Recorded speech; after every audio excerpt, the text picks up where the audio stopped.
Assalamualaikum warahmatullahi wabarakatuh. Good morning everyone. How are you today?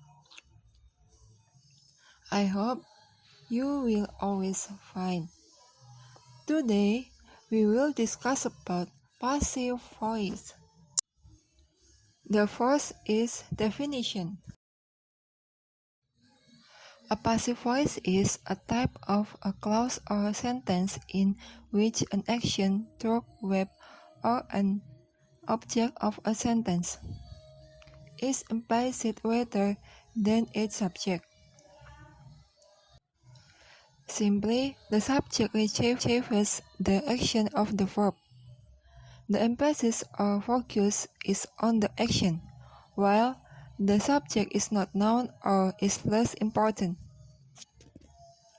For instance, the sentence found a unlocked milking stool that had been discarded, and she placed the stool in the sheepfold next to Wilbur's pen. Charlotte's Web by E.B. White. The underlined phrase is an example of a passive voice in which the author has not identified the subject. The reader does not know who discarded the milking stool. Rather, the focus is on the action of placing the uploaded stool. Kalimat pasif adalah jenis klausa atau kalimat di mana tindakan melalui kata kerja atau objek kalimat lebih ditekankan daripada subjeknya. Sederhananya, subjek menerima tindakan dari kata kerja. Penekanan atau fokusnya adalah pada tindakan, sedangkan subjeknya tidak diketahui atau kurang penting. Misalnya, dalam kalimat, Van menemukan bangku tua memerah susu yang telah dibuang. Dia meletakkan bangku itu di kandang domba di sebelah pena Wilbur. Dalam kurung, Web Charlotte oleh E.B. White. Frasa yang digarisbawahi adalah contoh dari suara pasif di mana penulis belum mengidentifikasi subjek. Pembaca tidak tahu siapa yang membuang bangku pemerah susu. Sebaliknya, fokusnya adalah pada tindakan menenangkan tinja yang ditinggalkan. The second is formula. The formula is subject plus verb plus to be plus past participle or verb 3. The third is types of passive voice. The first is short passive. In this type of construction, the subject or the performer is not known. For instance, in the phrase, a mistake is made, there is no subject, or the subject is unknown. The second is long passive. In this type of construction, the object becomes the subject of the sentence. For instance, in the sentence, the house was cleaned by Auntie. The object is the house has become the subject. Yang ketiga yaitu jenis-jenis passive voice. Yang pertama adalah pasif pendek. Dalam jenis konstruksi ini, subjek atau pemainnya tidak diketahui. Misalnya dalam frasa ada kesalahan, tidak ada subjek atau subjeknya tidak diketahui. Yang kedua adalah pasif panjang. Pada konstruksi tipe tipis, objek menjadi subjek kalimat. Sebagai contoh, pada kalimat The house was cleaned by Auntie, objek the house telah menjadi subjek. Fourth is example.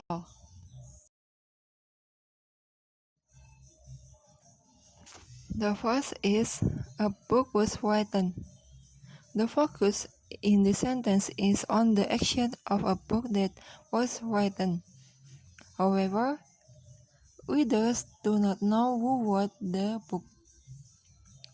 Second, many people were killed in the war against terrorism.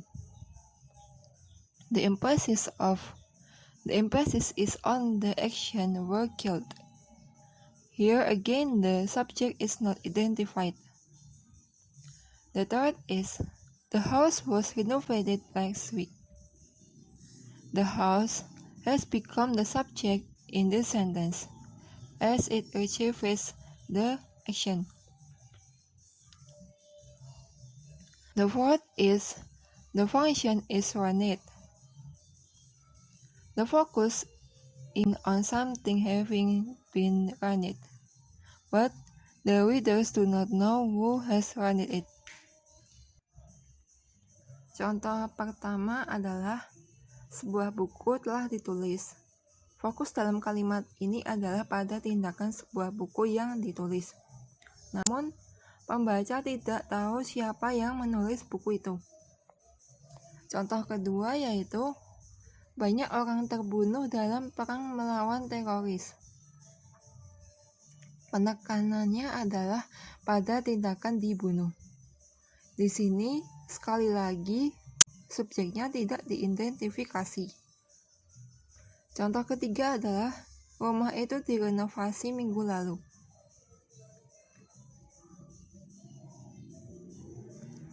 Rumah itu telah menjadi subjek dalam kalimat ini karena menerima tindakan. Contoh yang keempat yaitu fungsinya hancur.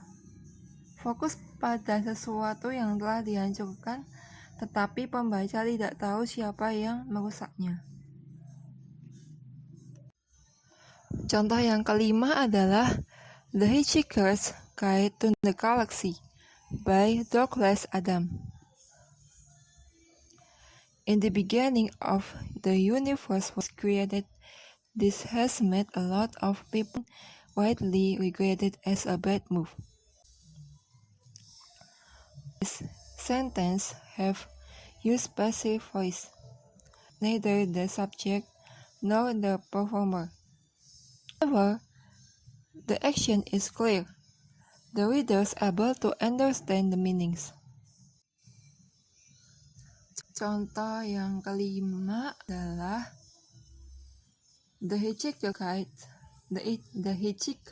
Guide to the Galaxy oleh Douglas Adams.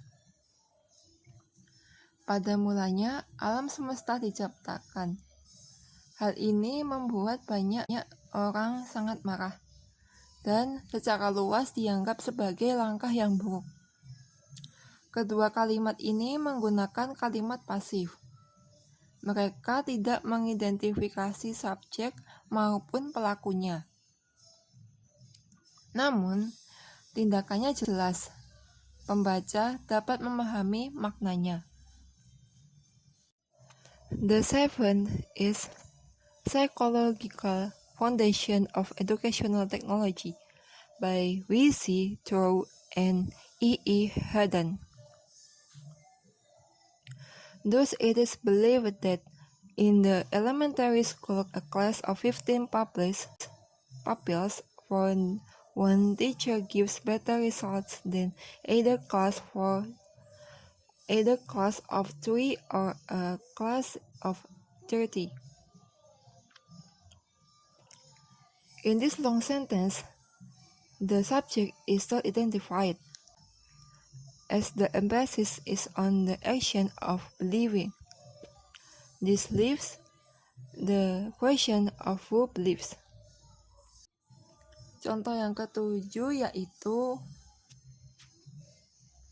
Psychological Foundations of Educational Technology of W.C. Trow dan E.E. Haddon. Dengan demikian, diyakini bahwa di sekolah dasar kelas yang terdiri dari 15 murid untuk satu guru memberikan hasil yang lebih baik daripada kelas 3 atau kelas 30. Dalam kalimat panjang ini, subjek tidak diidentifikasi karena penekanannya adalah pada tindakan percaya. Ini meninggalkan pertanyaan tentang siapa yang percaya. Contoh selanjutnya adalah "Oh, pray my wings are gonna fit me well" by Maya Angelou. Her bones were found around 30 years later when they razed her building to put up a parking lot. The underlined phrase is an example of a short passive voice construction in which the subject, who found her bones, is not known, because the sentence emphasizes that action and not the subject. Contoh selanjutnya adalah "Oh, pray my wings are gonna fit me well" oleh Maya Angelou. Tulang-tulangnya ditemukan di sekitar 30 tahun kemudian, ketika mereka menghancurkan gedungnya untuk dijadikan tempat parkir. Frasa yang digarisbawahi adalah contoh konstruksi kalimat pasif pendek yang subjeknya yang menemukan tulangnya tidak diketahui karena kalimat menekan tindakan dan bukan subjeknya. And the last example is "The Master of the Game" by Sidney Sheldon. The large ball with familiar ghosts come to help celebrate her birthday. Blah blah blah. Earlier dinner had been served outdoors. The large and formal garden had been festively decorated with lanterns and ribbons and balloons. Their corpses had been perfectly by the ammonia in the air, and their hair had turned a bright red. Sidney Sheldon has not mentioned who crowded the ballroom, who served the dinner, or who decorated the garden. He has only mentioned the actions to draw the attention of the readers to the preparations. Contoh terakhir adalah "Master of the Game" oleh Sidney Sheldon.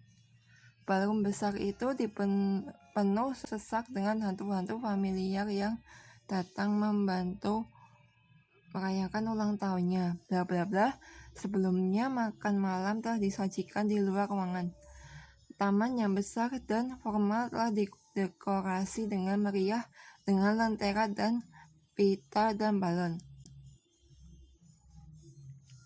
Mayat mereka telah diawetkan dengan sempurna oleh amonia di udara, dan rambut mereka berubah menjadi merah cerah. Sidney Sheldon belum menyebutkan siapa yang memadati ballroom, siapa yang menyajikan makan malam, atau siapa yang mendekorasi taman. Dia hanya menyebutkan tindakan untuk menarik perhatian pembaca ke persiapan. The sixth is function of passive voice. Style guides do not support the use of passive voice in technical writings because it makes the text lengthy, slow to read, and often ambiguous. However, it is very common in literature, lab reports, and scientific writings where the performance is given lesser importance than the action.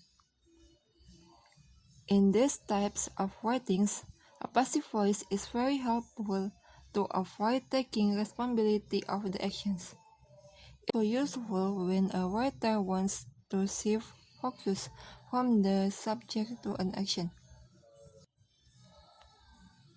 Panduan gaya tidak mendukung penggunaan kalimat pasif dalam penulisan teknis karena membuat teks menjadi panjang, lambat dibaca, dan sering ambigu. Namun, ini sangat umum dalam literatur, laporan laboratorium, dan tulisan ilmiah, di mana pelaku dianggap kurang penting daripada tindakan.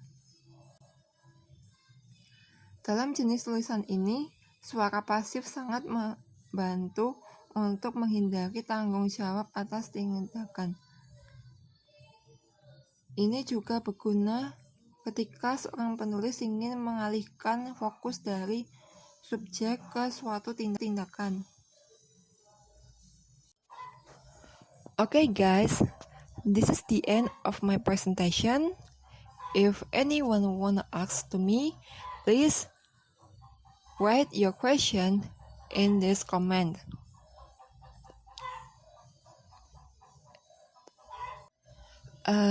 Okay, thank you for your attention. Assalamualaikum warahmatullahi wabarakatuh.